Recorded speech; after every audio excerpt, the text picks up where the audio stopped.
I think we have a quorum. So why don't we open it up? Great. This Board of Directors meeting is being conducted pursuant to the provisions of the Brown Act to facilitate teleconferencing and to reduce the risk of COVID-19 transmission at public meetings. Ordinarily, the Brown Act sets strict rules for teleconferencing. AB 361 suspends some of those rules during a state of emergency where state and local health officials have recommended social distancing. The Brown Act continues to require that we notice meetings in advance and allow the public to participate. The Board of Directors have met all of the applicable noticing requirements, and the public is welcome to participate in this meeting. If you wish to be recognized during public comment, please fill out a public speaker form found at ebce.org/meetings and use the raise hand feature in Zoom. There's also, for our members who are present here, there's a speaker form at the table behind you.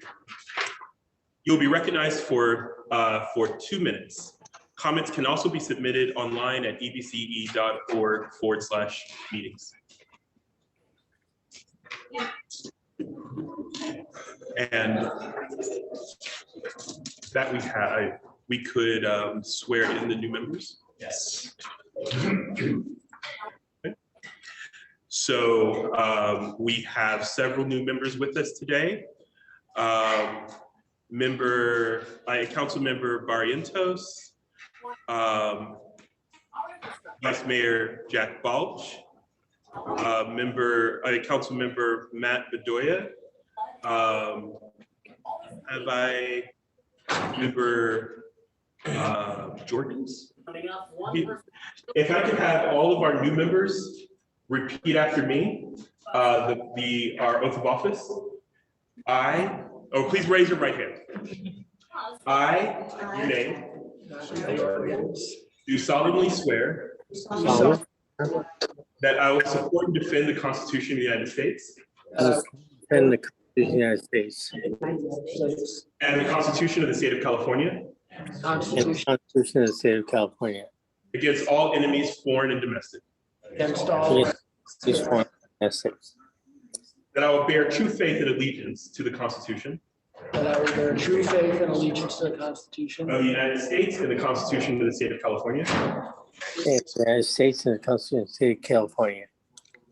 That I take this obligation freely, I take this obligation freely, without any mental reservation or purpose of evasion. without any for the purposes of evasion. And that I will well and faithfully discharge the duties upon which I'm about to enter. And will start. Thank you very much.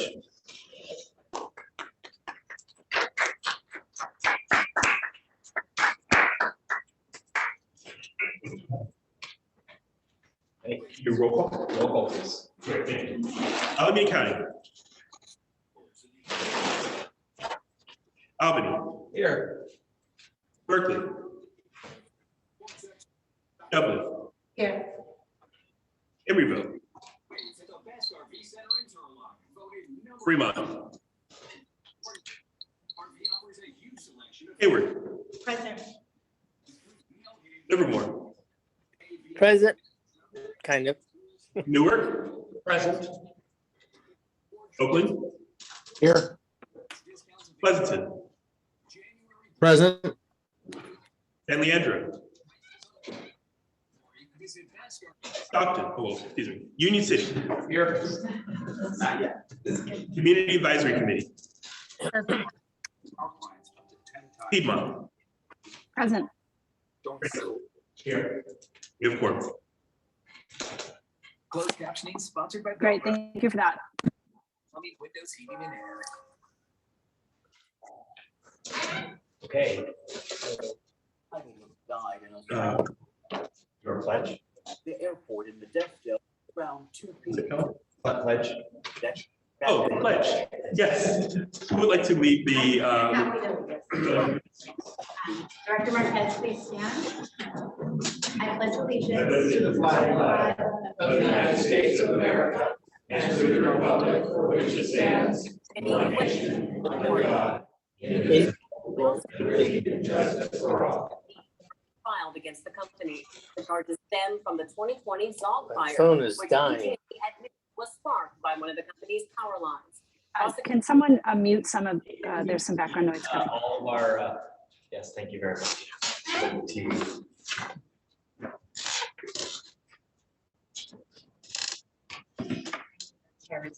Oh, yes. Nick, I couldn't hear on my end. Did you make a statement about our chair role? Or do you want me to dive Oh, in? no, I did not. So I did want to say that, our vice chair, Jen Kavanaugh, is serving as chair tonight. The City of Tracy has appointed a new member to our board. Mr. Sorry, just met you today. Bedoya, Mr. Matt Bedoya.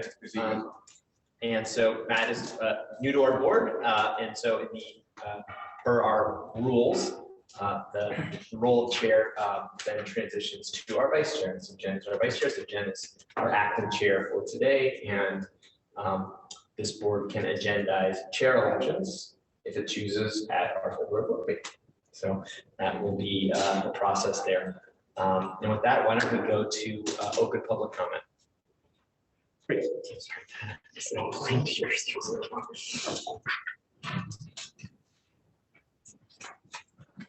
We have one member of the public with their hand raised. Recognize Tom Kelly for 2 minutes. Thanks, Adrian.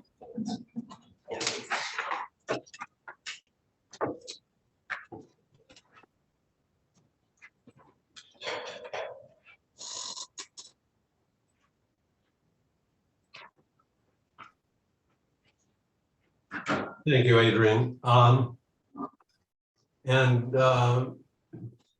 Let me welcome all of the new board members that have joined the EBCE board. I've been addressing the previous boards for quite some time to address the issue of greenhouse gas emissions produced by EBCE's default product, Bright Choice. It's the formation of EBCE by advocates like me was driven by a desire to see PCAs actually address climate change. And to its credit, EBCE in 2018 and 2019 actually beat PG&E on greenhouse gas emissions. In 2020 and 2021, however, the greenhouse gas emissions associated with Bright Choice exceeded PG&E's by almost 5 times. In fact, in 2021, it's almost 6 times.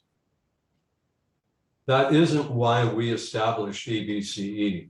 Now, we hear a lot about, well, PG&E has nuclear power. Well, it's the case that PG&E had nuclear power in 2018 and 2019. We still beat them.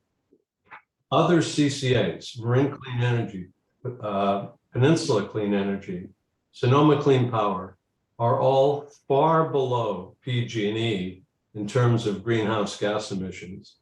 EBCE is one of the worst offenders in terms of GHGs in Northern California. So I hope this new board will finally start to push back on staff and start to require that the agency meet or achieve greenhouse gas reductions for its default product, Bright Choice. Thank you. Thank you. I'd like to recognize Karina Lopez for 2 minutes. Thank you very much. My name is Karina Lopez. I'm from San Leandro. I have just come off the board. I'm going to just take a couple of moments just to congratulate all the new board members. I congratulate Stockton, who's here and will be serving on the board soon. I want to thank everybody for having had the opportunity to serve with an amazing staff, CEO Nick Chaston. And just as on my way home, I'd like to leave you a thought, and that is for those jurisdictions that have the new board members and have not yet gone to 100% renewable for residential and commercial. I highly invite you to consider moving forward in that direction. Only about half of our jurisdictions have gone in that direction, and it really is a solution San Leandro has done it, and other communities have. It is quite a gratifying feeling to be home and knowing that whatever energy I expend is a responsible use because it's responsibly procured. And you know, that's something that I think that this board should continue to prioritize as it has been. Thank you. Thank you. Adrian, any other comments? There, we have one written public comment from Edward Ijao. Can we read that public comment into the record? Public comment from Edward Ijao. On April 14th, 2023, NIM 2.0 will end for new customers, and NIM 3.0 will begin for all new and future customers, as well as those who have completed 20 years on either NIM 1.0 or NIM 2.0. And what will EBCE do for these customers? Since EBCE is the quote energy only supplier, and EBCE, as in the past, given a better value in true up costs for the remaining credits rooftop solar customers have placed onto the grid and banked. EBCE is supposed to be the low carbon provider, and rooftop solar is exactly that. And the compensation should be equivalent for the energy portion as the tariff is to consuming customers, since EBCE is a nonprofit and is not profit motivated like PG&E. EBCE has given millions of dollars to other nonprofits from its reserves, and I believe something should go back to the carbon-free rooftop solar customers within the EBCE service area before being handed out to others who do not provide green energy to EBCE. The 75% takeaway that PG&E is going to take is nothing short of extortion on new homes being built in California that are required to have rooftop solar. And the cost will be placed into 30-year mortgages that will cost $1,200 or more in interest a year to start, but only give a $600 to $800 payback under NIM 3.0, and that is not fair. EBCE should offer all these new and EBCE should offer all of those new and renewing NIM customers at least the 12 cent per kilowatt hour tariff rate for their excess electricity, not the proposed PG&E payments of only 6 to 8 cents per kilowatt hour that the CPUC has regulated after the 75% discount. Thank you. Thank you for that, Adrian. There is no further public comment. Great, thank you. With that, we'll close public comment and we'll move on to the consent agenda. Are there any items here that members wish to pull from the consent calendar?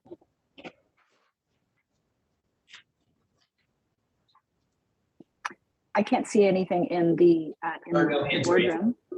Thank you. So with that, we'll open it up to public comment on the consent agenda.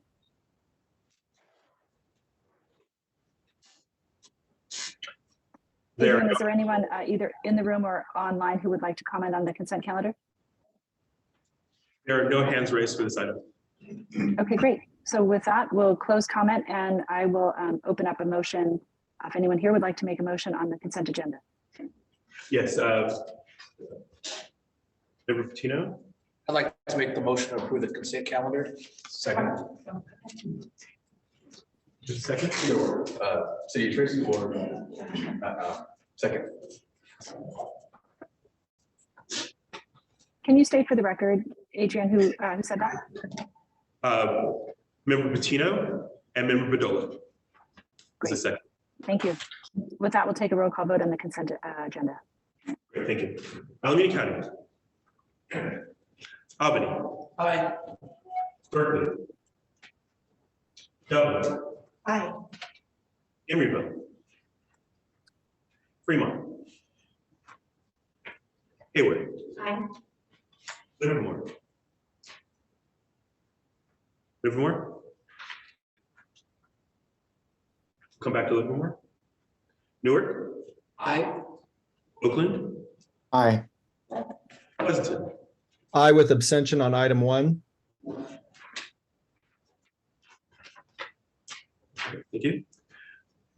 San Leandro. Union City. Aye. Eva, Aye. Tracy.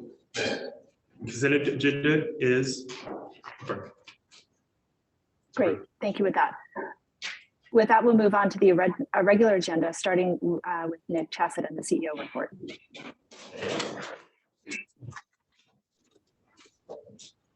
First, on the 2023 subcommittee. So we have two subcommittees and an executive committee to our board. And at this time, given the significant turnover we've experienced, we do not have a quorum of our two subcommittees, nor for our executive committee of current board members. And so it is our course for the chair of the board to make assignments to our subcommittees in the executive committee. So at this point, we have not set a schedule. Typically, our executive committee does meet on the fourth Friday of the month, except for those months where the board meeting, the third Wednesday and the fourth Friday overlap. That happens once or twice a year. And so in those cases, it would be the fifth Friday, yes, the fifth Friday, or it might be canceled if there's not significant. As it relates to the subcommittees, our marketing and regulatory and legislative committee, and our finance, administration, and procurement committees, those are generally every other month with the specific day to be determined based on those numbers. So I expect that we will start the work of our subcommittees in February, when we had an opportunity to elect a chair and make some of those decisions. I do want to take the opportunity to introduce some new staff. So Shannon Rivers, our Senior Power Resource Manager. Shannon was here earlier, and she is to be in charge of developing virtual power plant projects. That will be really the work of trying to figure out how do we get lots and lots of individual home solar systems, batteries, thermostats all aggregated up to be equal to a big power plant that might be out in the Central Valley. It's really exciting. Shannon joins us from Clean Power SF, which is the CCA serving the city of San Francisco. And then we also have Jason Zhang, who's our Power Resources Data Analyst. And Jason is going to be responsible for a lot of the graphics that you see when our power resource team presents, the markets, and there's graphs of up and down, left and right, and doing all the sort of behind the scenes, really robust analysis on what's happening in power markets and how we manage our risk. Jason will be responsible for a lot of that underlying analysis. Jason comes to us from PG&E. And holds a master's in chemical engineering from Montana State and a BA in economics from Berkeley. So welcome, new members of the EBC team. That's an informational item, so no action needed. Next. Great. Thank you. With that, we'll move on to Anne Olivia Eldred with the Community Advisory Committee report. Thank you so much, Vice Chair. So we would also like to welcome everyone. It's very exciting to have you with us. The Community Advisory Committee is a body that is made up of different constituent groups that spread out pretty well across our geographies. We have 13 full-time members now, I think, and made up of regular full-time members and alternates. We strongly encourage you to get to know the Community Advisory Committee members who represent your area. And there are several openings right now that we look forward to the new chair and the new board appointing members to fill those slots. We very much look forward to having that happen. At our last meeting, We discussed several items that are on the agenda, so we'll cover those at that time. Staff did ask the CAC to agendize community innovation grants, so we do look forward to working with them on this topic in the future. And generally, public comment focused on concerns around NEM 3.0 and emissions associated with EBCE's supply mix. And that is all for this agenda. Great, thank you for that. With that, we'll close that item and we'll move on to agenda item 13, 2022 request for offers, long-term contracts for approval. This is an action item. So this item will be presented by Marie Fontenot, who is our Vice President of Power Resources. She leads the team that does all of our energy procurement, which is a core business. And this is for 3 new long-term energy contracts. So Marie. Thank you, Nick. I just want to make sure that everyone in the room and online can hear me okay. Great. You sound good. As Nick and Chair Kavanaugh described, in this item, I am bringing 3 long-term contracts to the board and requesting the board's approval to finish negotiations and then execute the contracts. Next slide, please. These are the topics that we will be going through today. And for some members of the board, this slide deck will look very, very familiar. I recognize that for new board members, this is all new information, so I'll try to balance the speed that we go through. Next slide. In February of 2022, East Bay, in partnership with San Jose Community Energy, launched our 2022 long-term resource RFO. The purpose of the RFO was twofold. Number one, to sign contracts for additional generation, energy storage, and if necessary, resource adequacy only contracts to meet EBCE and San Jose's generation and compliance and hedging needs, and to make sure that we were signing contracts for new resources that would comply with a procurement directive and a procurement requirement that this Public Utilities Commission issued and is applicable to all of its jurisdictional entities. So that's a high level goal of the solicitation. We looked for contracts that were a minimum of 10 years long, a maximum of 20 years long. And we were looking for all forms of clean energy generation, emissions-free generation, energy, and different energy storage technologies. Next slide, please.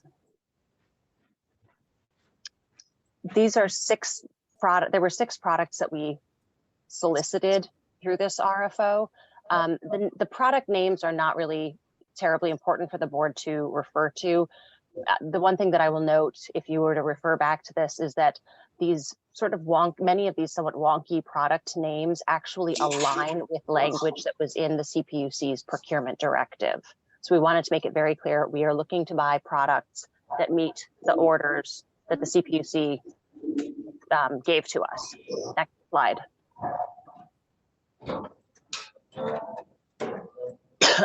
This is the 3rd large-scale RFO that EBCE has released in its since it has been in existence. The first was in 2018, the second was in 2020, this one was launched in 2022, and we plan to launch another one in the next few months in 2023. Excuse me one sec. What we found in terms of participation is that participation in this RFO was not quite, it was good, but it was not quite as robust as our 2020 RFO. And although we received offers for all 6 of the projects, we did not get as many unique project sites or offer variations this go around. A lot of that was a result of uncertainty in the supply chain, and uncertainty specifically as it relates to solar panels, because this was around the time that the Department of Commerce released an order that really shook the solar industry. We received offers that were for projects that were located in 6 different states: California, Arizona, Idaho, New Mexico, Nevada, and Oregon. And there's an asterisk here that says only one project in EBCE service territory. At the time that the RFO was launched and that we got offers, we only had one project in Alameda County. Since then, we have expanded and include Stockton, and we actually did have another project offered in Stockton, and the board approved execution of that contract in our October meeting. So technically, there were 2 in-service territory projects. Next slide, please. When East Bay does an RFO, we use a standard evaluation rubric that looks at qualitative and quantitative attributes. On the qualitative side, we look at the likelihood that we'll be able to execute a contract with the counterparty, the development status of the project. We think of it as like, how real is it? How far along in the development process is it? Have they done a lot of work to make sure that they really can develop a project in a given location, or is this project really more of in the idea phase? We also look at, is the project sited in East Bay service territory? We have a preference for that. We have a preference for contracting with small and small businesses and veteran-owned businesses. And then of course, we require that our counterparties work with build their projects using union labor. On the quantitative side, we look at what is the forecast value of the generation or other attributes from the project over the contract life, and how does that compare to the cost that we expect we will pay? Is the value greater than the cost? Are they about neutral? In some cases, we think that the cost is going to be more than the value that we will get. So that what I'm describing at a high level is called the net present value. We calculate the net present value of every contract. And that has a very large influence in the projects that we move forward with. Next slide, please. Today, I'm bringing, as I said, 3 projects for execution. The first is a full energy storage agreement for the Kola Energy Storage project located in Tracy, California. This is the one project that we always considered in-service territory. So we're very excited to have another in-service territory project that we are bringing to the board for approval. It is a 20-year contract that is expected to be operational in June of 2025. And I will get into some more details about this project in coming slides. The next 2 projects are not for what we call like multiple attributes, if you will. When we think of an energy storage facility, energy storage does not actually generate electricity. It consumes it, holds it, and then dispatches or discharges the energy that it has consumed. So we couldn't refer to Kola as a generation facility, if you will. That said, the next 2 projects, although one of them does have storage attached to it, we're not contracting for the ability to charge and discharge from it. We are contracting with Ocotillo Solar and Sunstreams 2 for what is called resource adequacy. Another term for it is capacity. Resource adequacy is something that we have to have as part of our portfolio. It is a compliance product. It's like a piece of paper. It's kind of a made up thing that we have to have and that we have to use for compliance. And we have extensive rules and requirements built around this compliance product. So that is what we are buying. We're not buying the actual ability to charge or discharge or generate electricity.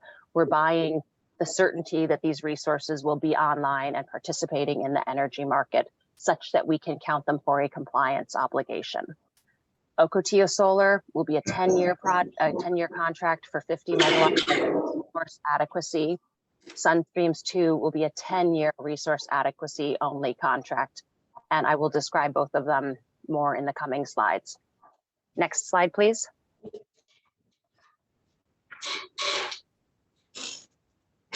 Okay, COLA. As I described, the developer of this, or actually I didn't say this, the developer of this project is NextEra Energy. I'll give a little background on them in just a second. As I mentioned, this is a 125 megawatt battery. It is capable of charging and discharging at that full 125 megawatt level for 4 hours, 4 hours of charging in, 4 hours of charging out. So we consider it a 500 megawatt hour battery. The total site will be 400 megawatts of battery. East Bay is only contracting for 125 of those megawatts. The remainder is under contract with another entity. Our contract will be for 20 years, and we expect that it will come online on June 1st of 2025. This is a mature project, and it's a very sophisticated and well-known developer. So they do have an executed interconnection agreement.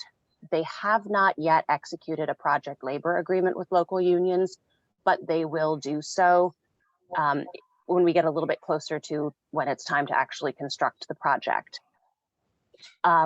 What is a little bit different about this contract as compared to other projects in our portfolio, including other storage contracts where we get to, all of the value of what a battery can do. This contract is starting out as a 125 megawatt battery, but over the 20 years of its life, the total output or nameplate capacity, if you will, that 125 megawatt number is going to decline basically every year. In the first 1 to 3 years, it will be 125 megawatts, but by year 20, it will only be a 100 megawatt project. And we are doing this intentionally. This will be the only this is the first contract in our portfolio that does this, but we're doing this because we want to create an opening in future years where we will be able to sign more contracts for storage and bring on more projects, hopefully at better prices than we're seeing in the tight supply chain market that we have right now. Next slide, please. As I mentioned, NextEra is a very well-known, reputable organization. It is one of the largest owners and operators of renewable energy in the world. It owns Florida Power and Light. They also own a company that develops transmission, the big power line projects all over the country. They work on electric vehicles. They work on rooftop solar. They're a truly diversified energy company. They already have 4,500 megawatts of energy storage resources in operation and under development across North America. And although NextEra is headquartered in Florida, across their multiple business units, they employ a staff of 266 people in California. And they do have a lot of experience contracting with CCAs before us, including Silicon Valley, Marin, Clean Power SF, et cetera. There's a lengthy list on this page. Next slide, please. The next project is called Ocotillo Solar. It is developed by a company called Vitol. It's worth noting that whereas the COLA energy storage offer came to us through the RFO that we launched, Ocotillo Solar and the next project actually were not offered through the RFO. We got these projects by reaching out bilaterally to people that the Power Resources team knows, just from our presence in the industry. And we got additional offers outside of the RFO that we were able to compare with the projects offered to us in the RFO, and found these are not only are these competitive, but they come online or can be available to us very soon. What we like about the Ocotillo Solar project is it's a 50 megawatt RA only project. It will count for our compliance obligations, just like COLA will, but it comes online August of 2023. That's a lot sooner than what we're seeing in most projects that are being offered in the marketplace right now. There are not a lot of 2023 online date projects available, and we need projects that can come online soon for compliance purposes. This project also has an executed interconnection agreement, and they do have a project labor agreement in place with local unions. because they are in the development process already. Next slide, please. VTOL has been around for a long time. They started in 1966, and they do work on projects globally. However, they are a much smaller company than NextEra. Everything is a much smaller company than NextEra, really. So they have 750 megawatts of wind and solar projects in operation and 2 gigawatts of projects in development across the United States. Their parent company is investment grade. They themselves are not. And then their California development team is comprised of 5 people, but they do contract with an engineering procurement construction company that has a very large California team.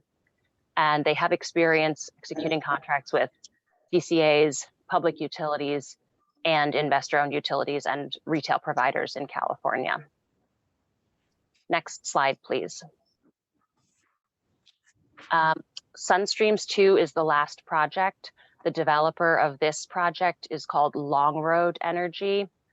I think I forgot to mention the VTOL Ocotillo project is in San Diego County.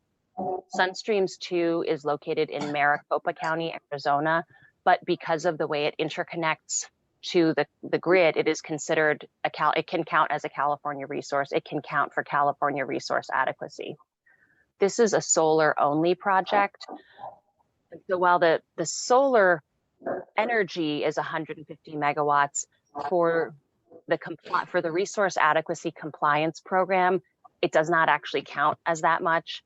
And I'm not reporting one number of RA here because solar has weird rules and the amount of resource adequacy we get from a solar plant varies every month.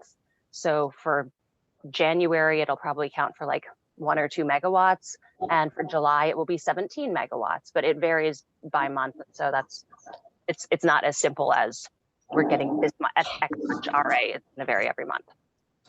What is unique about this contract is it's already online. So we can sign a resource adequacy contract with them and start getting the resource adequacy value right away. It is very de-risked because it is already built and delivering electricity, but someone else is buying the solar electricity and the associated RECs from it.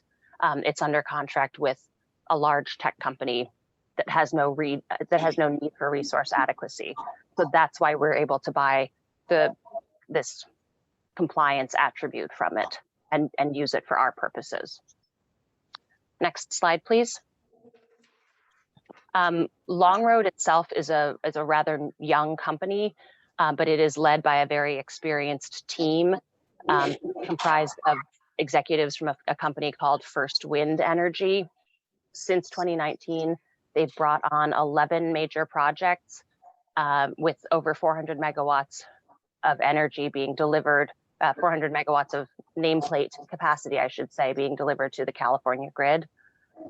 They currently have 3.5 gigawatts in their development pipeline. And to date, they have executed one long-term contract with another CCA. That was a PPA with Marin Clean Energy. And that project came online in 2020. They are building out other projects in this Arizona area. So I expect, we'll see a lot more from Longroad in the coming years. Next slide, please.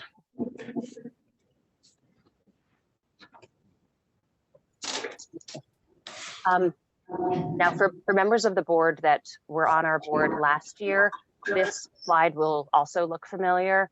The sort of grayed out 2 bottom lines identify 2 projects from a developer called Broadreach that I brought to the board back in October for approval. And I told the board at that time that I'm going to keep filling out this table to describe what types of to sort of explain what types of contracts we're signing. The resource adequacy contracts are helpful for our resource adequacy compliance obligations, but we actually do need generation, and we do need the ability to charge and discharge from a full storage contract.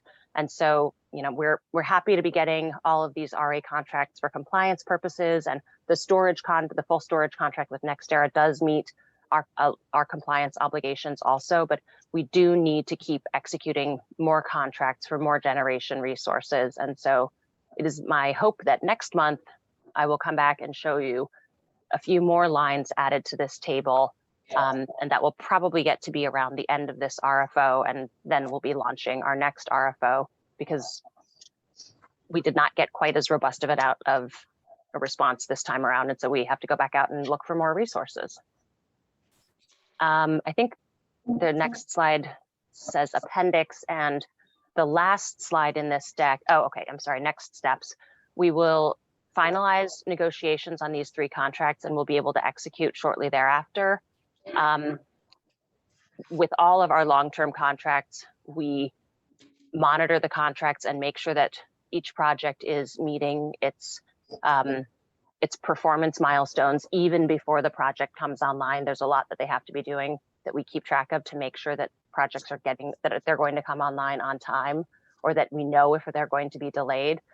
And then we have some update filings that we're required to make to the Public Utilities Commission related to the different compliance directives we are obligated to perform under, the next of which being on February 1st.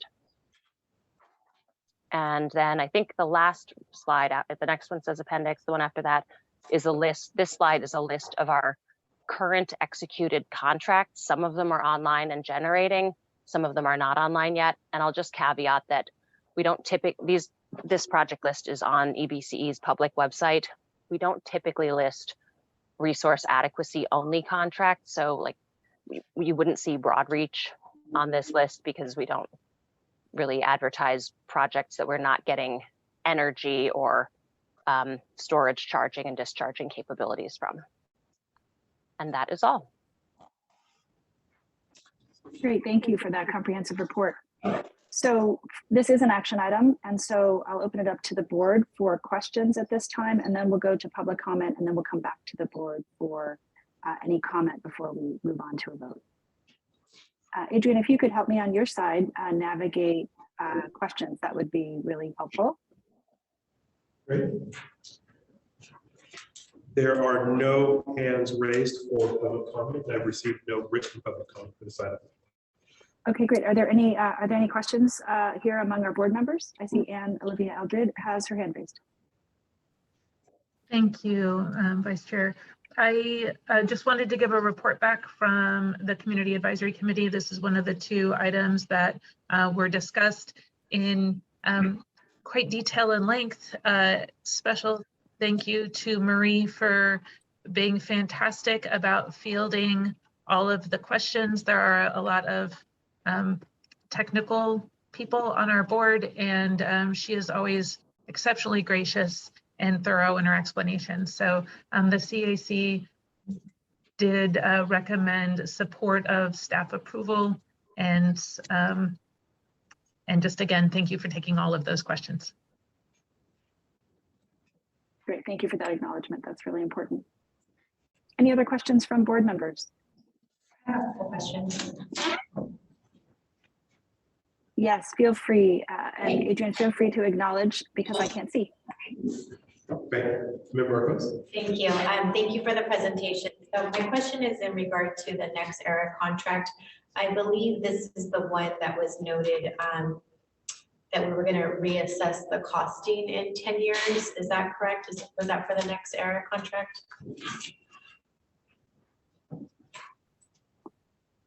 No, that is not relevant to NextEra. I'm actually not sure what project that is relevant to.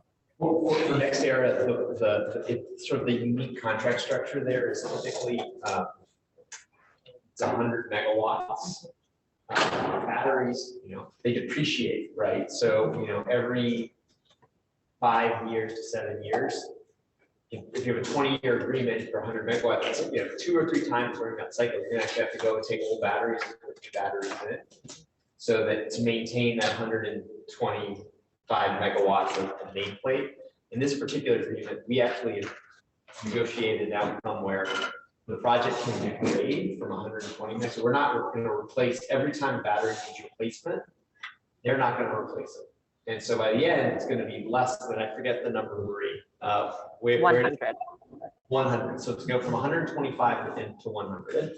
And part of the reason for that is, as I'm sure everyone here is aware of, sort of general commodity prices for everything have gone up a lot. So we're sort of at a high point from an inflationary perspective. And this certainly is very applicable to cars. Not cars. I'm thinking cars because now cars are powered by batteries. To batteries. And so the view was, let's structure this agreement to limit some of the exposure that we're seeing in this price of very high batteries. And so in 20 years, we think batteries are going to be a lot less expensive than they are today. So let's actually let this degrade so that in 5, 10 years, we may have to buy another 25 megawatts of energy storage from another project. But hopefully we're doing it at a much lower price than for this project because prices are high now. But this is a 20-year contract? Yes, it is. So wouldn't it make more sense to do that in a 10-year agreement? 20? So, yes, I think it comes down to negotiating costs, right? So we could have done 10, 15, 20. I don't believe they offer a 10-year. Okay. So the market term we're seeing mostly for projects where we own everything is 10 to 15, is 15 to 20. For these resource adequacy only, where we're just buying we're essentially just buying a piece of paper that we can submit to the state of California to say, there is a project that's out there that will be generating electricity at these critical times. And so we get to claim that fact for the purposes of compliance, but we don't actually get to keep the energy revenues that are created by that project. And so in those instances, we tend to be able to enter in the shorter term tenure because the compliance requirement is a 10-year compliance requirement. So if it was 7 years, we'd probably sign 7-year contracts. If it was 12, we would sign 12-year contracts. And that's why some are 10 and some are longer. Okay. And then thank you for clarifying that. And then in regard to the Lone Road SunStreams project, was there a project labor agreement on that site, the one in Maricopa County, Arizona? I do not know that off of the top of my head. Different states have different laws and standards as it relates to hiring of union labor. Candidly, some states in the Western United States do not have strong union presence. And so most of these large developers look to use union labor as much as they can where it is available. And I'll just have to do some research and find out how available it is in Arizona and if it was used on this project. I think the sort of what makes that particular project particularly unique in our portfolio when we think about kind of job creation, these projects have been operating for almost 2 years. And so we very often go out and contract for energy and resource adequacy from existing power plants. Whether they be existing solar plants or other kinds of power plants.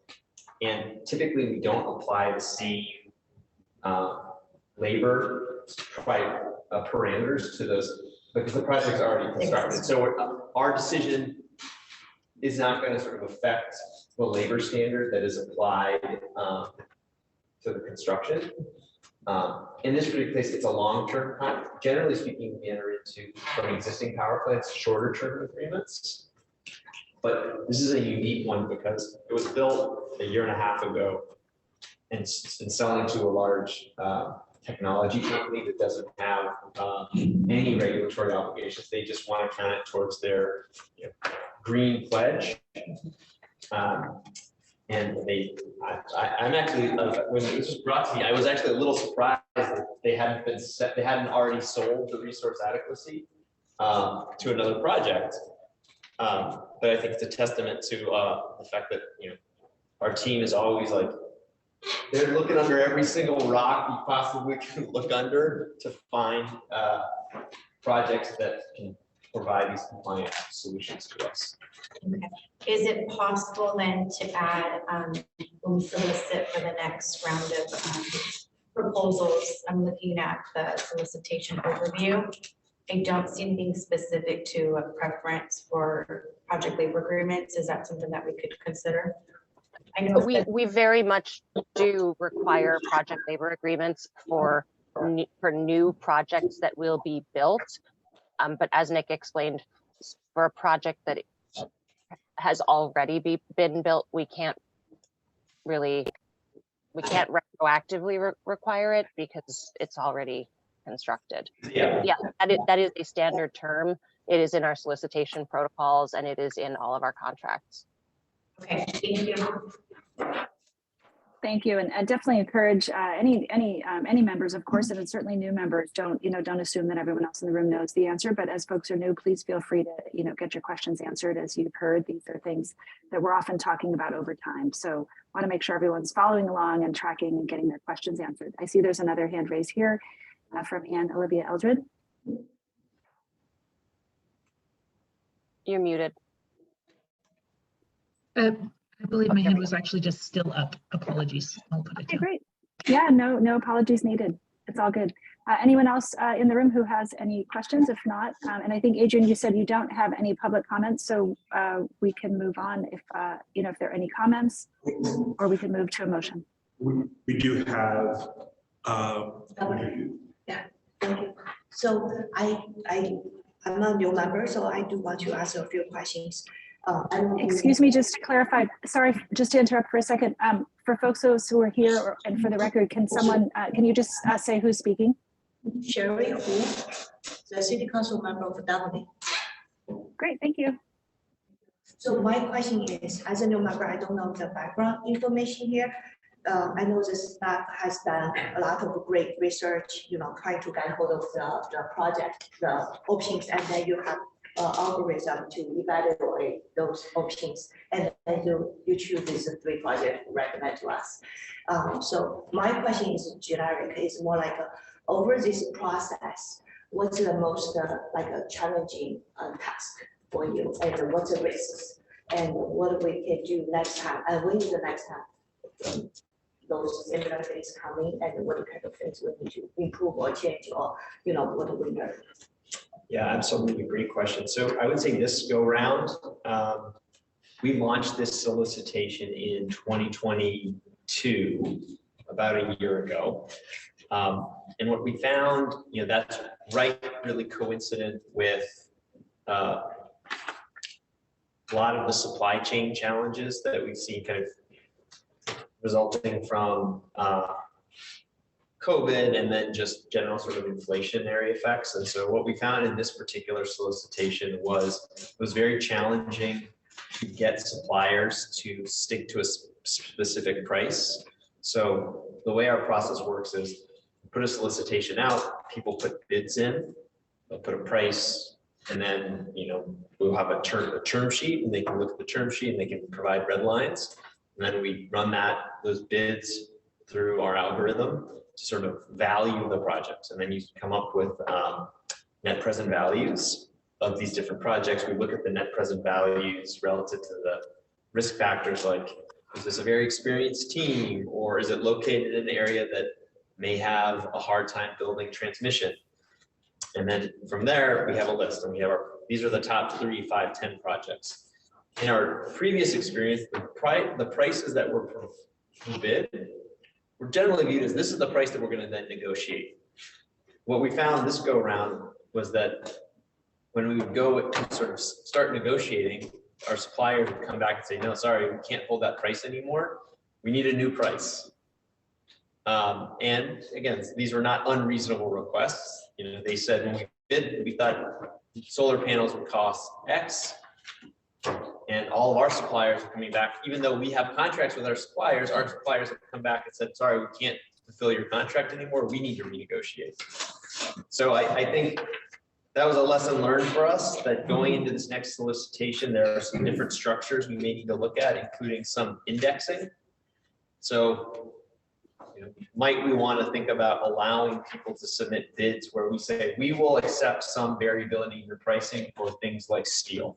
Because the price of steel, it's an objective index. I can go out, you and I can agree that we're going to look at NYMEX steel, price of steel. And if it goes up by 10%, then you're allowed to increase your price by 1%. Should something. this be relatively relevant to the price of the steel? Right, and so I think some of the lessons learned for our next solicitation that we're about to go out with are there some objective criteria that we can let suppliers look at and say, we both agree that this is a number that we'll look at, and if in 2 months, 3 months, or 6 months, or 9 months as we negotiate, as that number changes, we're willing to accept. But it goes both ways. If it goes up, you can have a higher risk, but if it goes down, we get a benefit as well. And so those are the kinds of things that we have learned from this process. Yes, absolutely. Thank you so much. Great, thank you. Any other questions or comments from board members in the room? Great. Would someone be willing to make a motion on this item? So there are 3 action items. We're looking to adopt 3 resolutions. I'm assuming we can make that in one motion. Is that correct? I'm happy to move resolutions A, B, and C attached to staff report number 13. Second. And I'm sorry, who was that making the motion and seconding? Marquez. And Hayward. second, from who? From Donald? Yeah. It's cool. Great. I heard we have a motion and a second, so we'll go to a roll call vote on this item. Alameda County. Albany. Aye. Berkeley. Dublin. Aye. Emeryville. Fremont. Hayward. Aye. Livermore. Livermore. I'm going to try to go back to Livermore. Newark. Aye. Oakland. Aye. Pleasanton. Aye. San Leandro. Union City. Aye. Piedmont. Aye. Tracy. Yes. Motion's approved. Great, thank you for that. Thank you for a very thorough staff report. Appreciate that. With that, we'll move on to agenda item number 14, PG&E modified CAM agreement, and I committed to not using acronyms, and I don't know what CAM means. So I'm sure in staff report, someone's It's me going to tell again us. Thank with you. more alphabet soup. Great. CAM stands for Cost Allocation Mechanism.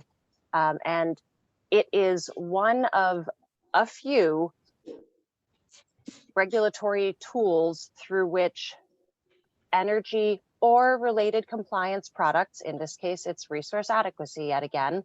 CAM is a tool through which electricity or a related product like resource adequacy can be charged to a CCA. The costs incurred for it can be charged for a CCA when those costs were originally incurred by the local utility on behalf of customers who have since departed to the CCA. So at a high level, what happened, PG&E bought some resource adequacy, and then Nick, you're gonna have to jog my memory, Tracy, Newark, and Livermore? No, Tracy, Pleasanton and Livermore? Pleasanton and Livermore switched from being part of PG&E service territory to East Bay. But PG&E had already bought RA for those resource adequacy for those customers. So through this regulatory mechanism, East Bay can pay PG&E directly for the resource adequacy, and PG&E can give us this compliance attribute that we can use for our compliance purposes. If we didn't do this transaction, we would still be charged for it through the power charge and difference adjustment and not get any benefit for compliance purposes. So we're going to pay one way or another. This way, we're just able to get some benefit to what we're paying for. So that we took advantage of a tool that exists so that we can get credit for something that we're paying for at a period of time when there is not enough resource adequacy in the market. And so getting everything that we can for compliance purposes is important to us. Great. Thank you for that. Any questions from board members? I have no hands raised. Is there anyone in the chambers who would like to speak? Great. Any public comment on this item? Okay, there's no public comment, so I'll close public comment. And any comment on this item? If not, I'll ask my board members for a motion, please. Actually, this is an informational update, so we don't need to vote on that. Great.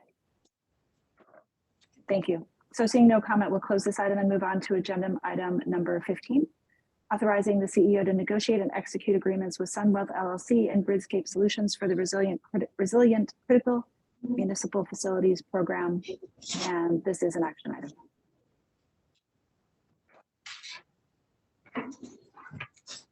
All right, I'll be presenting on this. My name is JP Ross. I'm the Vice President of Local Development for East Bay Community Energy. I'm joined by Felicia Ventura, who's our Resilience Program Manager, who's done a lot of work on this program. So we're pretty excited to bring this to you today. It's the culmination of a couple years of work. We can go to the next slide, Adrian. I'll start talking through it. So this is a program of work that we've been working on now for almost 3 years, and actually 4 years. Started working on it when I first joined here in January of 19. So the program here is how to deliver resilience to critical facilities that our cities and the county own and operate. So we got a grant from the Bay Area Air Quality Management District a while ago to help start this up, but we've really been funding the majority of this work through our own local development funds for the majority of this time.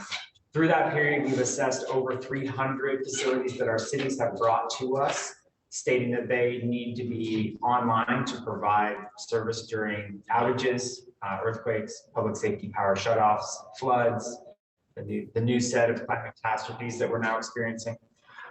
And so we've kind of analyzed those facilities, think of fire stations, police stations, administrative centers, food banks, senior centers, a wide variety of facility types.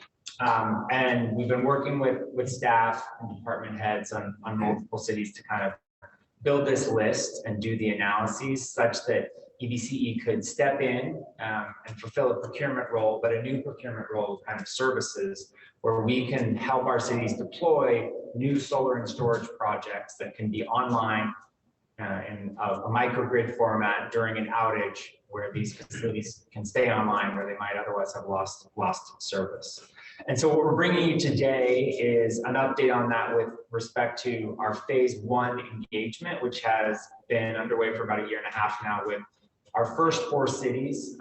Those 4 cities have agreed to sign a power purchase agreement with EBCE, which I'll describe in more detail a little bit later, as long as we can bring new projects that don't raise the cost of electricity with the new solar and storage that are added compared to what those cities are currently paying for electricity for those buildings that we'll be developing these projects on. So phase 1 is comprised of 4 cities. It's the cities of Fremont, Hayward, San Leandro, and Berkeley.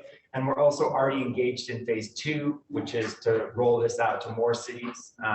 And our goal is to do this for all of our cities in a series of kind of rotating procurement exercises, because new facilities come up and become available as capital improvements occur or other things change, such that we can really do a lot of work over a period of years to really develop a lot of resilience within our communities.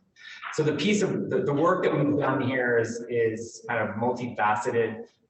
We've done a lot of economic analysis to identify which facilities can host solar and storage in a way that won't increase their bills. We've also identified a procurement pathway that allows EBCE to provide this kind of procurement service to our cities in an expedited way, which really the main factor of that is it sets a cost ceiling. So we can install new solar and storage projects in a pretty easy way on behalf of our cities, as long as we don't raise the cost compared to the cost of operating those facilities today and over the term of the project. So we're looking at a 20-year term, pretty long time horizon, as Nick had mentioned, for new solar and storage projects. The term of engagement is about 20 years. And then we've also engaged independent engineers to go and do site visits and identify which of these facilities that we've been given by our cities can support solar and storage. So a lot of diligence kind of on the technical side. We've also developed a standard power purchase agreement that we've agreed to with our first 4 cities. So pretty extensive negotiations with city attorneys from 4 different cities. I love negotiating with attorneys, it's a pleasure. But the outcome of that is actually very, facilitates a quick turnaround on when we're working with a developer, because now we have a standard PPA. We can say, we've got one PPA, we've agreed to it with 4 different cities. We really don't want to open this again because it will extend the timing of the project. And then lastly, we're bringing kind of the benefit of economies of scale. So instead of an individual city taking an individual project out and trying to get a bid from one contractor, we're taking a large volume of projects out at once. And so there's an economy of scale that we can kind of deliver back to our cities in the form of some bigger volume. We go to the next slide, please. So a quick highlight on what it is that we're delivering. So we're delivering kind of single building microgrids. So a microgrid operates when the grid is up and running. The facility is taking electricity from the grid. It also has a solar system. That solar system is reducing the amount of electricity it needs to buy from the grid. It's also using the battery to kind of collect solar energy in the day when the price is low, and then use that solar energy in the afternoons, evenings when the price is high. So when the grid's operating, the solar system is operating in parallel with that. If the grid goes down because there's an outage, then there's a transfer switch, you disconnect from the grid, and then that solar and battery system operate independently and provide service to that facility, keep the lights on, refrigeration running, keep comm centers, communication centers up and running. Again, so these facilities in your cities can provide the services that they need during a grid outage. And we've really focused on kind of single buildings as opposed to microgrids that are multi-building, crossing streets, using a little distribution system that can get very expensive and time consuming. And we opted to go a simpler approach with higher volume versus a more complex approach, just because we knew it was we'd be able to deliver in a more reasonable time frame. Next slide, please. So we'll talk about the standard, the PPA, which we've generated, which we're calling a kind of a sleeve. So in this scenario, EBC has pre-negotiated a power purchase agreement. So it's an agreement to procure electricity and energy services over a period of time, 20 to 25 years. We've negotiated that with our cities and standardized that. So we will be the seller of these services to our cities. We are also going to be the buyer of these services from an asset owner developer who's going to build and operate these solar assets. There's tax credits that can accrue to a private sector developer that in the past we would not have been able to access. The IRA does change that a little bit. So we are looking at evaluating how we might take those tax credits in a future iteration. But today we're letting a private sector company come in, they'll take those tax credits, own and operate that asset. But the important thing for us is that the contract is pretty much a back-to-back contract. So we're kind of operating that on our city's behalf. Our cities know that there's always going to be an elected council person sitting on our board, so have some control over how we are operating, making sure that we're providing good service. And then we're getting the services that we're buying from the asset owner. And this really can help to reduce the legal transactions costs. So in this project, we plan to do about 30 PPAs. On the normal course of action, you might have to negotiate 30 different contracts. In this case, you only have to negotiate one. So helping to reduce the transactions costs. We issued that standard PPA when we issued a request for offers. So any bidders came back, they had to give us the red lines. So we knew how much they wanted to mark up the document That was part of our evaluation criteria. Let's see, next slide, please. So the request for offers, again, it's for the first 4 cities. We issued our solicitation last year. We did receive 3 bids. 2 of those bids were pretty competitive, so we brought them into a second stage. We provided a lot of the details that we had gotten through the independent engineers and our site visits, as well as the interval electricity data, which is quite critical for kind of evaluating the cost effectiveness and the sizing of solar and storage systems. So we've kind of moved those 2 bidders to a second stage, and then kind of out of that have a selected vendor that I will talk about in a minute. During this process, we also applied for $2 million. Well, we applied for $4 million in federal appropriations during last year's federal budget cycle. We ended up getting $2 million in federal appropriations. So that helps us increase the size of the portfolio. Again, we're up against kind of a cost neutrality threshold. So if we can bring in a little bit of extra money, we can increase the size of the portfolio. And so that's why when we issued our solicitation, we issued it with a base case of 22 facilities, 2.3 megawatts of solar, and about 2 megawatt hours of batteries. But we said if we get some additional funding, then we probably can put some more facilities into the agreement. We did get that additional funding, and we also got competitive bids back. So our plan is to actually contract on our most aggressive case, which is 30 facilities, 3 megawatts of solar PV, and about 6 megawatt hours of batteries. We'll also be able to operate these batteries as a bit of a virtual power plant, which can help reduce our commodity procurement costs over time as we cycle those batteries on a daily basis. So value for our cities, value for all of our customers as we reduce our procurement obligations by a very small amount. Next slide, please. So we have selected counterparties that we are bringing to you all today. So one is Gridscape Solutions. They were the initial proposer into our solicitation. They're a local developer. They're based in Fremont. They're a small local emerging business, and they have really focused their efforts on microgrids. They've developed many microgrids in California for multiple public agencies, the city of San Diego, a few community colleges, and are developing a lot more. So within the next 12 months, they'll be operating 35 microgrids in California. They've agreed to our prevailing wage requirements, and we're really, and they've also developed and are operating projects already in the city of Fremont. So we have some operating knowledge of those facilities and how they're working with one of our existing cities.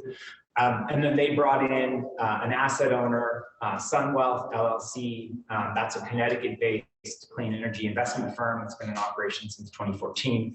A very well-established team of project developers, and they're operating over 500 commercial solar and storage projects, totaling 26 megawatts of operating assets. And so this is kind of a 2 counterparties. We'll actually be signing the PPA with SunWealth.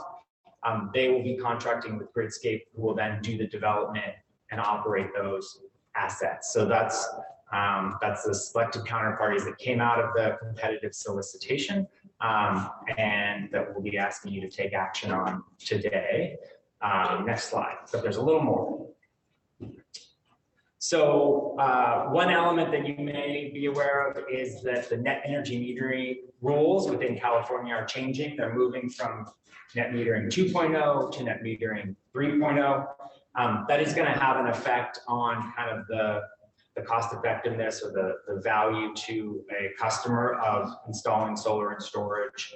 Probably reduces the value by 10 to 30%. It's actually the impact of the net metering change is less with storage, because storage allows you to actually maximize the amount of solar that you're able to use on site. So it does reduce the value of solar and storage projects. And so we want to get ahead of that. And to do that, we want to file as many interconnection applications with PG&E as possible by April 15th, because that's how we can kind of get grandfathered in to NEM 2.0.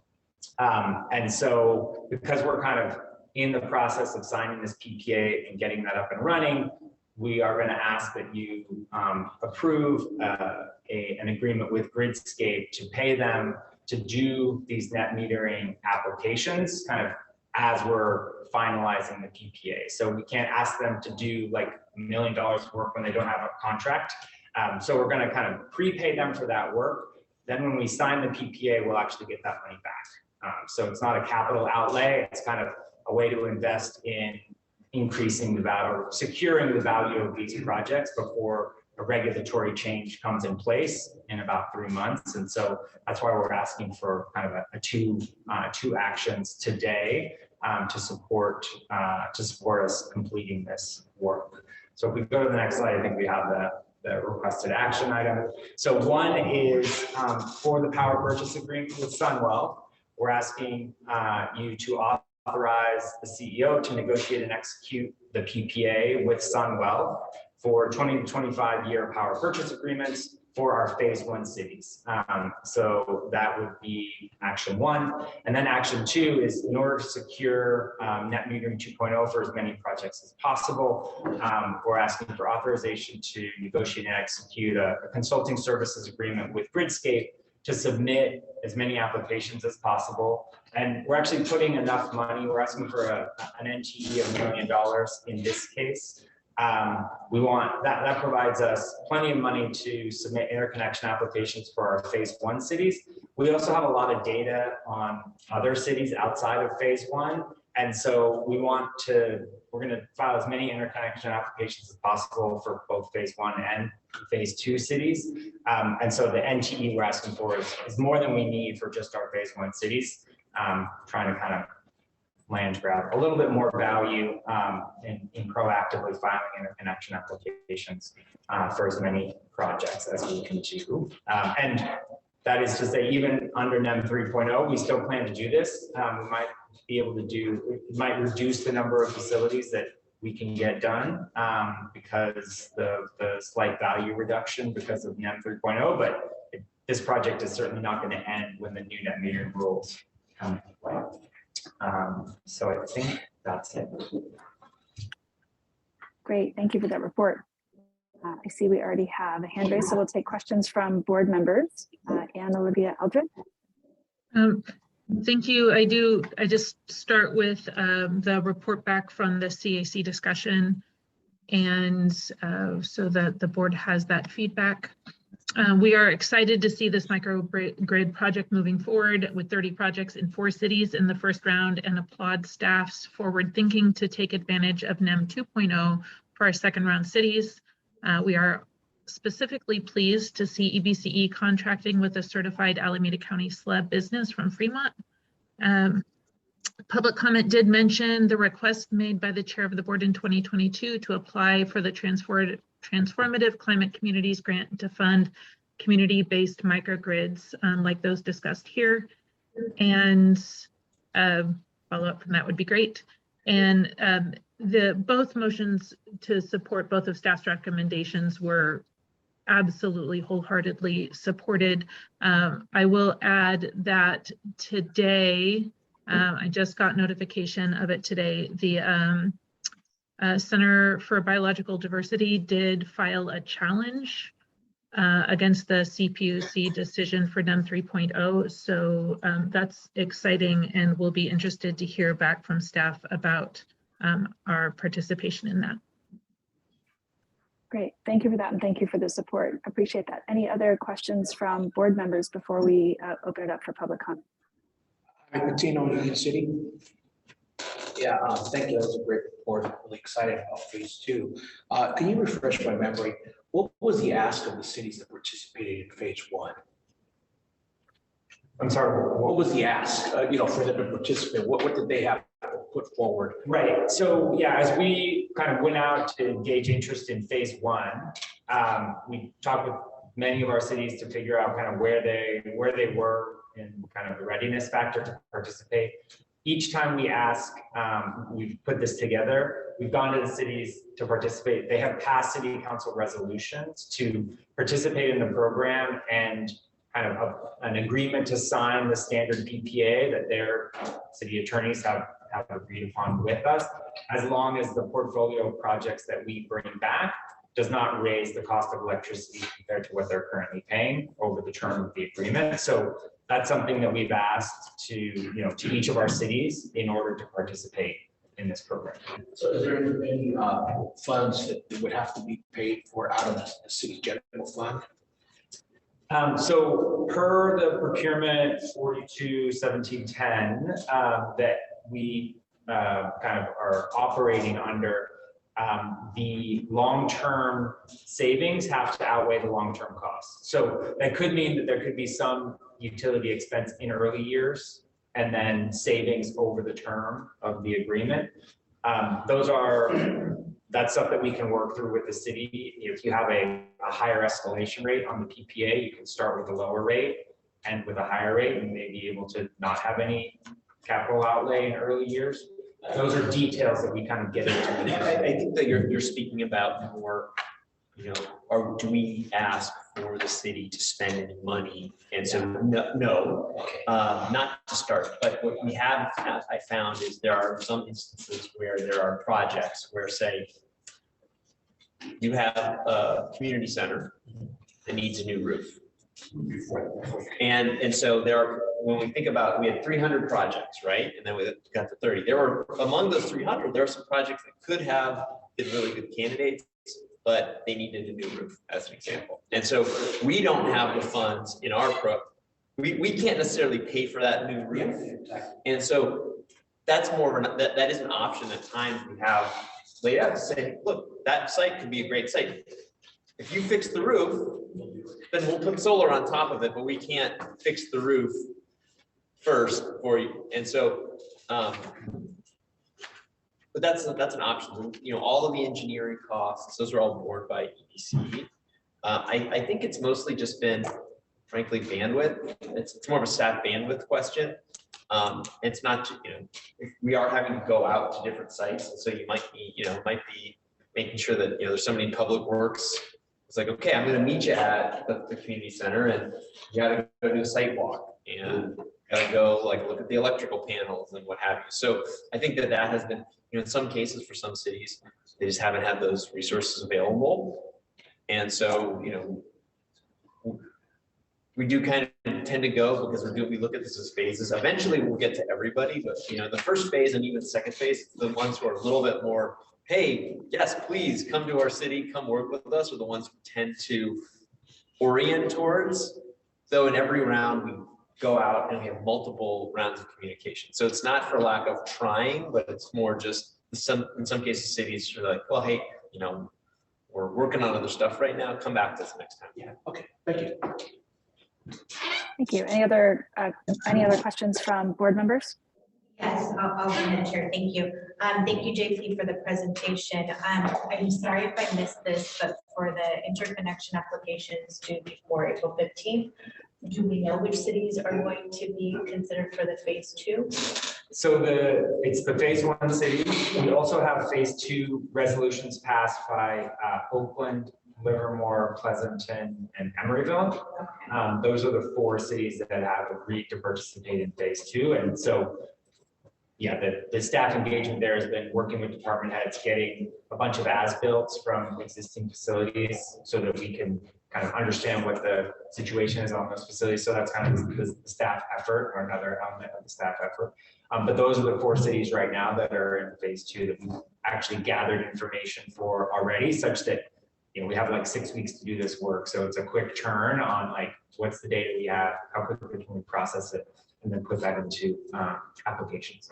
Okay, and then when do you anticipate engaging cities for the 3rd phase? Is that like a year out, 6 months? What's the? Yeah, so we've already been engaging city. Part of our engagement on this phase 2 was, okay, if you're not in phase 2, are you in phase 3? I think Albany's already kind of slated up for phase 3. So that's an active conversation as well of if you can't do it this time, then when can you? Because so our goal, now that we have the PPA agreed with our first 4 cities, hopefully the next 4 will go a little faster, and then the 4 after that will go faster than that. So we've got the docs, and so this process should be a every once a year, twice a year kind of thing versus it took 3 years to do it.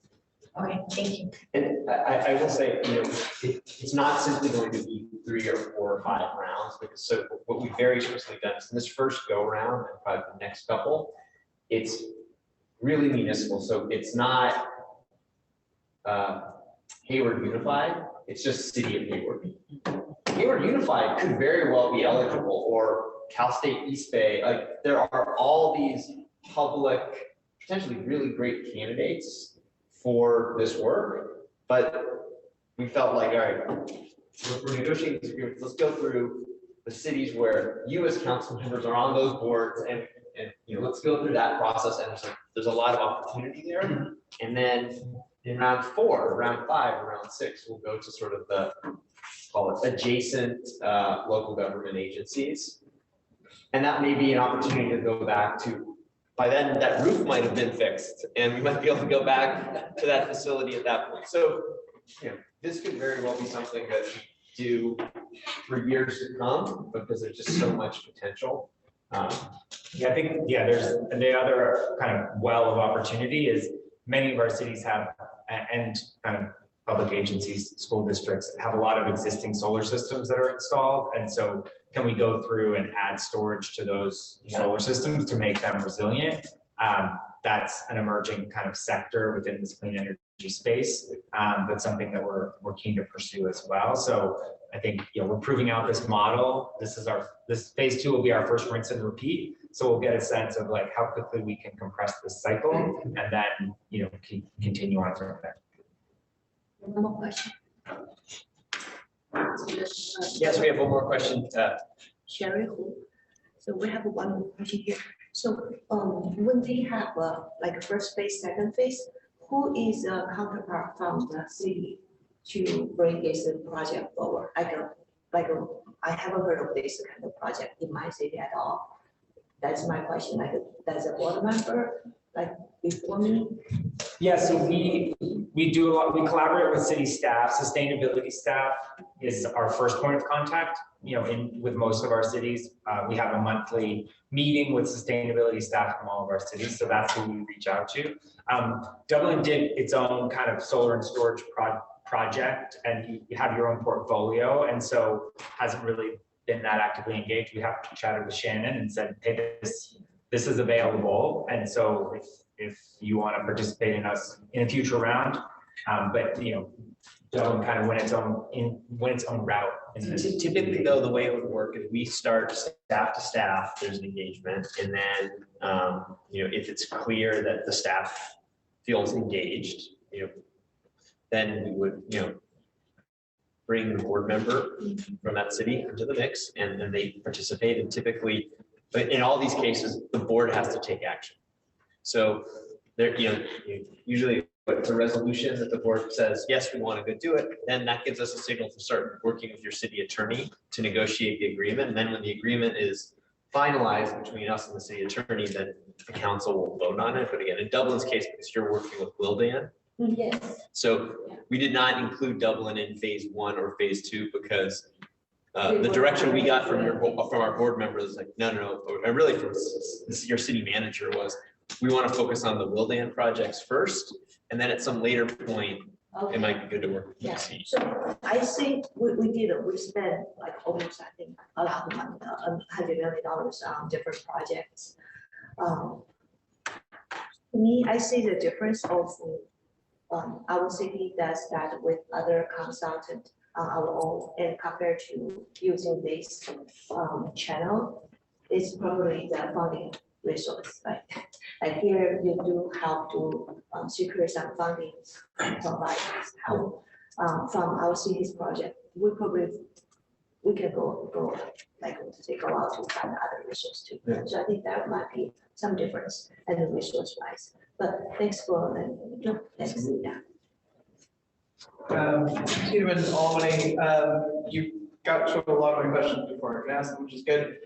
But, and Nick, you started answering them I know in Albany that we're slated for phase 3, which I'm happy about, but I also know that we are curious about how much flexibility there is about where these projects go. Because I know, our firehouse is not really a great location, but our schools might be better down the line at some point. So I don't know if you can offer any more detail about rules or that sort of I thing. think the main issue is more who the decision makers are, Mhm. right? So if we're going with the schools, it's not gonna be your council, it's gonna be the school district. And that's not a bad thing, but it's a different set of stakeholders. And so we've been really focused on kind of getting the process nailed down, working with city councils and city attorneys. And then, there'll be a point in time, okay, now let's start doing outreach to the school districts. It's gonna be a little bit different. And not just, school districts, so that's probably gonna be one of the main areas of focus where the next sort of category is gonna be school districts, because there are a lot of school districts, there's a lot of solar on schools already. So that's, I think, I don't, phase 3, phase 4, I think we want to make sure that we get to all of our cities before we start talking to public agencies that are not on our board. And for timing wise, I know I have to schedule at some point soon a meeting with some school board members.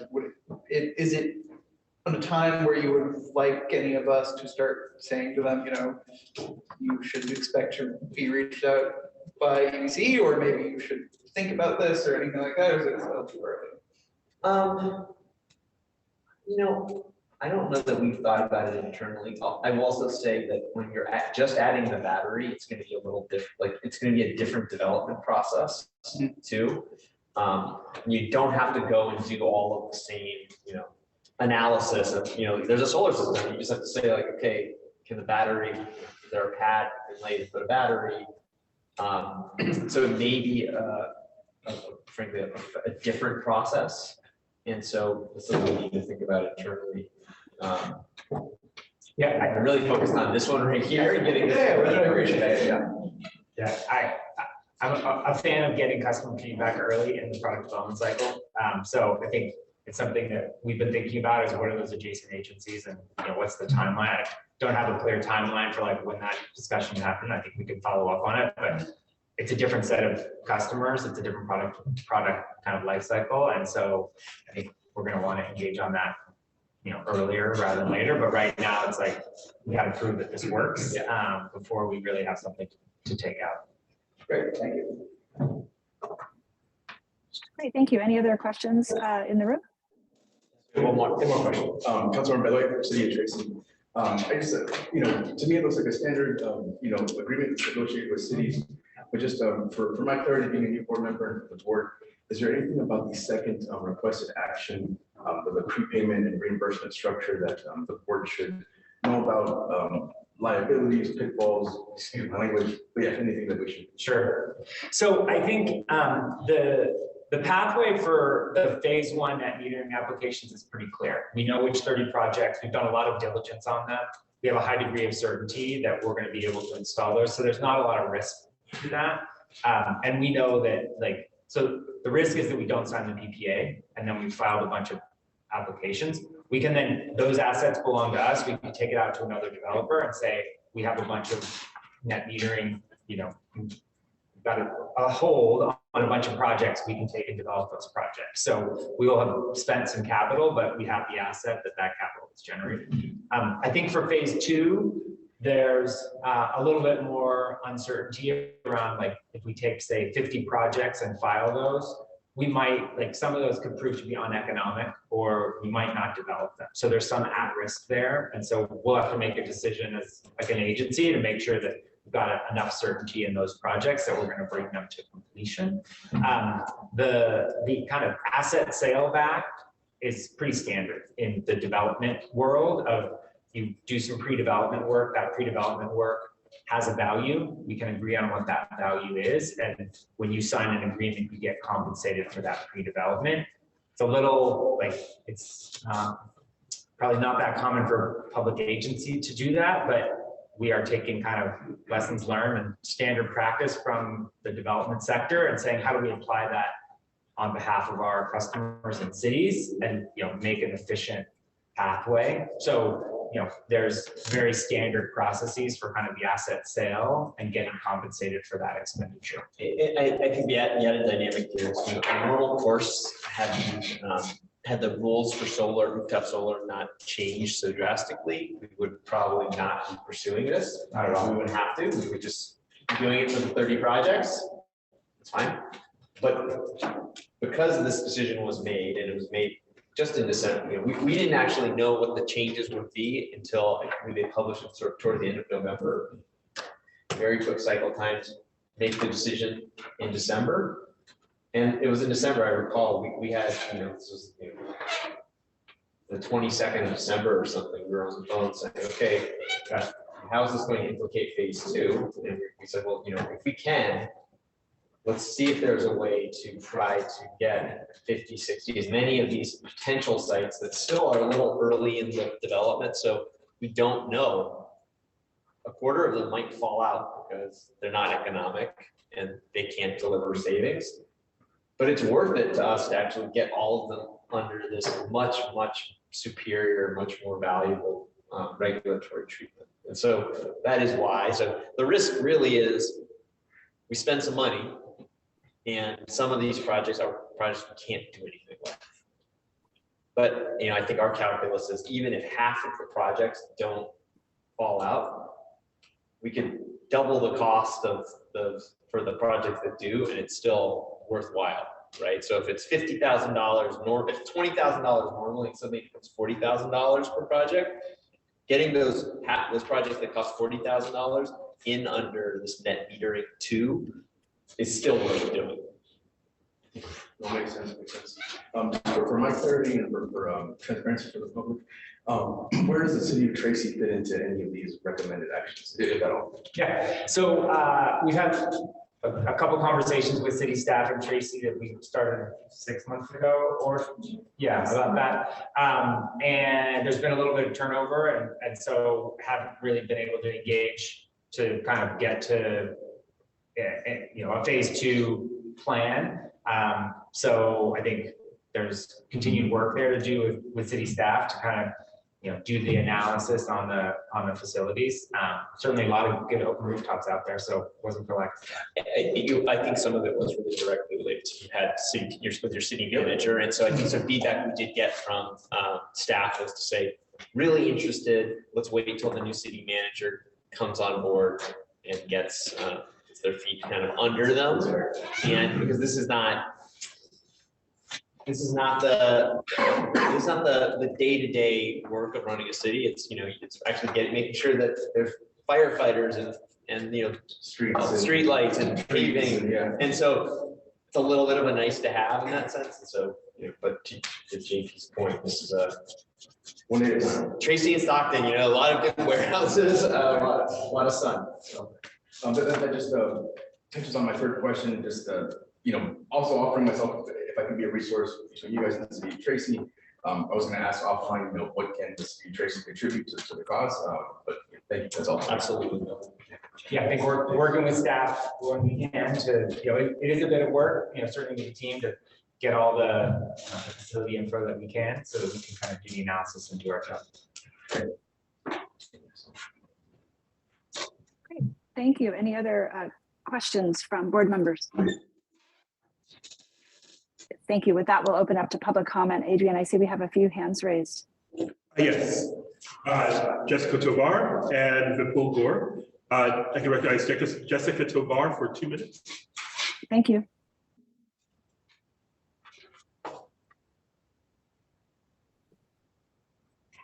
Hi, everyone. This is Jessica Tovar with the East Bay Clean Power Alliance. We are absolutely in support of EBCE moving forward and meeting the deadline so that the benefits of net energy metering 2.0 are actualized for the municipalities, the cities that you're working with. But one question that I have for East Bay Community Energy, particularly for board members, is that at what point will EBCE move on actually doing this work with community-based organizations for community-driven microgrids? Back in 2021, several community-based organizations, along with the East Bay Clean Power Alliance, advocated for EBCE to provide microgrids for community-based organizations. In 2022, just last year, I asked EBC to apply for funding under the Transformative Climate Communities Grant to fund these community-based microgrids. The chair last year actually asked EBC staff to follow up. And I actually never heard back from EBC staff on this. And it would have even been okay to at least hear back that you couldn't apply for the grant. And so that's one thing I want to emphasize is that, you know, it would be nice if we can have, you know, clear communication on these issues. And, you know, just especially that we need your cooperation moving forward so that we can actualize the benefits of having resilient clean energy in vulnerable communities so that we can keep the power on in the event of any crises. It's upsetting that our community groups will no longer stand to benefit from microgrids financially as a result of that CPU decision last year. Moving into 2023 and the current outages related to the extreme weather that we are experiencing at the moment shows 10 seconds. Communities have access to microgrids. Thank you for your time. Thank you for your comments. Next. Whipple Gore, you're recognized for 2 minutes. Good evening. Can you hear me? Yes. Thank you. This is Vipul Gore, President and CEO of Gridscape Solutions. As JP mentioned, we are a Fremont-based technology company, and we've been in business for almost 10 years now. The first 3 fire station microgrids in the city of Fremont in the East Bay were also done by us. So we are very grateful.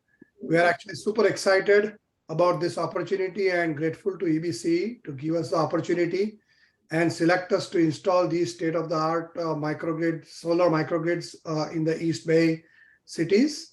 Proud EBC's efforts and hard work and leadership to develop this innovative portfolio approach serves as a business model for a lot of other CCAs as well within the state.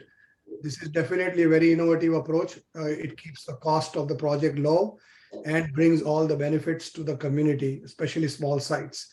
So we are again super excited to be part of this project, and we'll be happy to continue work with EBC on this exciting project. Thank you. Thank you. Seeing no other hands, we'll close public comment and I'll bring it back to the board. Any additional comments from board members?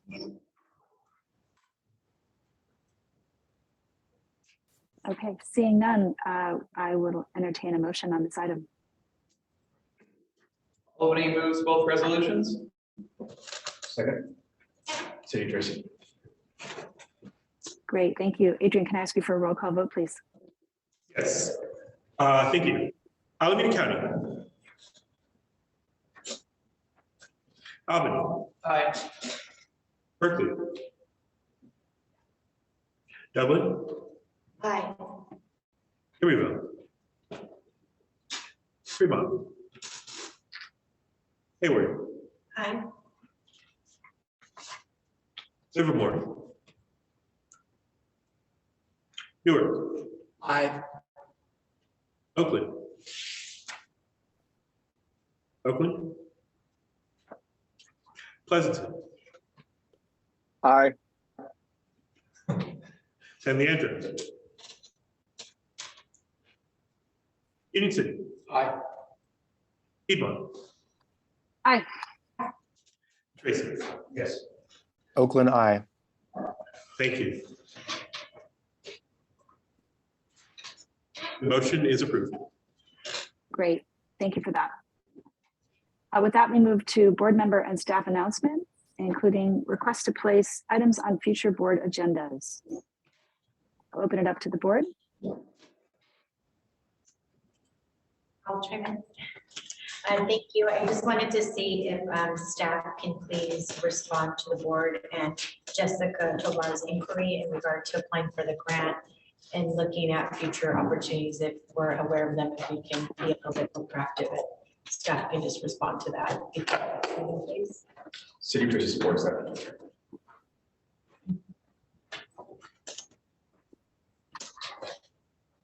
Great. Any other requests for board member reports or staff reports? Next up, Chair Slab. Okay, Councilor Bedoya, City of Tracy. I just wanted to share for, I guess it's not the best description of time, but for about 9 months, City of Tracy has had a request to agenda as a discussion to move from the basic Bright Choice program to the Renewable 100. I'm very hopeful for that. I've been working with this body's former chair, Councilman Ariola, and yeah, very hopeful for that, and hopefully I can report some good news in a few months, right? That's it. Thanks. Great. Thank you for that report and good luck with that. And of course, let us know if there's anything we can do. Great. Any other board reports? Great. Nick, unless I hear anything else from staff, I'll move to adjourn the meeting at 7:51 p.m.